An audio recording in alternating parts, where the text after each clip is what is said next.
मूर्तिकार, ज्याप्रमाणे मूर्तिकार हा एका दगडाला नको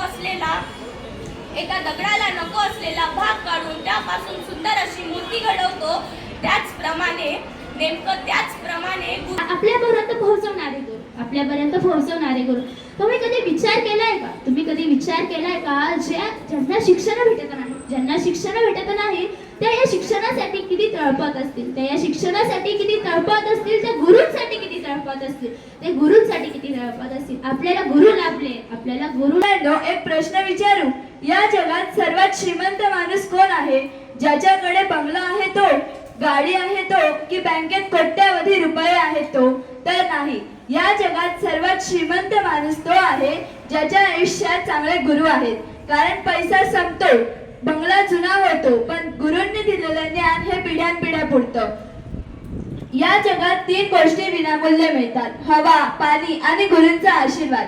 पण गंमत अशी आहे, हवा आणि पाणी नसेल तर 5 मिनिटात जीव जातो, पण जर गुरूंचा आशीर्वाद नसेल तर आयुष्यभर जीव तडफडतो.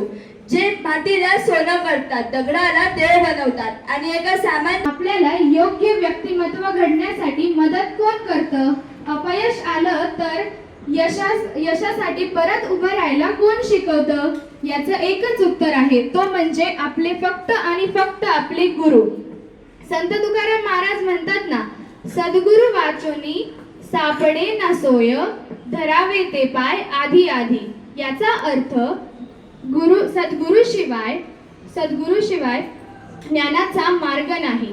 त्यामुळे त्या सद्गुरूचे पाय सर्वप्रथम धरले पाहिजे. शिकवून शब्दाचा सांगितला अर्थ, अक्षर शिकवून शब्दाचा सांगितला अर्थ, कधी प्रेमाने तर रागवून जीवनाचा दाखवला मार्ग.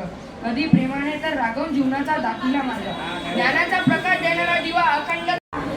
अंधारलेल्या वाटेवरती प्रकाशाची नवी आशा. आम्ही माती तुम्ही कुंभार, हवं तसं घडवा. चुकलं असलं आमचं, आम्हाला मार्ग नवा दाखवा.